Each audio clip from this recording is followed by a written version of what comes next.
उसके बाद हरियाणा का चुनाव हुआ, दिल्ली का चुनाव हुआ, बिहार का चुनाव हुआ, असम का चुनाव हुआ और पश्चिम बंगाल ने जो किया, आज की बात उसी पर है कि 12 साल में लगातार 3 बार जीतने के बाद भी लोकसभा चुनाव, 3 बार प्रधानमंत्री बनने के बाद भी मोदी सरकार एक काम नहीं कर पाई थी। और वो सोच कि सरकार भले उनकी हो, सिस्टम हमारा है, उस सिस्टम पर भाजपा का अधिकार हुआ। ये पिछले 1 साल की उपलब्धि है भाजपा की, और उसका सबसे बड़ा जीता जागता प्रमाण पश्चिम बंगाल है। पश्चिम बंगाल केवल एक राज्य में भारतीय जनता पार्टी की जीत नहीं है।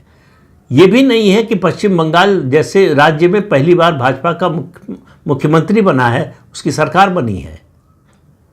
ये भी नहीं है कि अब पूरब में पूरी तरह से भारतीय जनता पार्टी का परचम लहरा रहा है। पहले उत्तर भारत, फिर पश्चिम भारत, पूर्वोत्तर भारत और अब पूरब, बाकी है तो दक्षिण।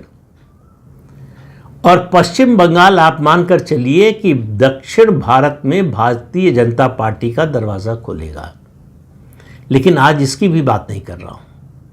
आज मैं बात कर रहा हूँ कि जो बुद्धिजीवी, जो इकोसिस्टम था वामपंथियों और कांग्रेस का, हालांकि दोनों में कोई खास अंतर नहीं था, दोनों लगभग एक ही थे, वो जिस तरह के सदमे में हैं, 2014 की जीत से भी नहीं आए, 19 की जीत से भी, 24 में तीसरी बार सरकार बनने से भी नहीं आए, उत्तर प्रदेश में 2017 में 325 सीटें आने से भी उस तरह से सदमे में नहीं आए थे।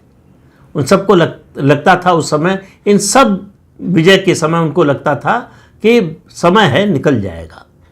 पश्चिम बंगाल ने वो सब बदल दिया है।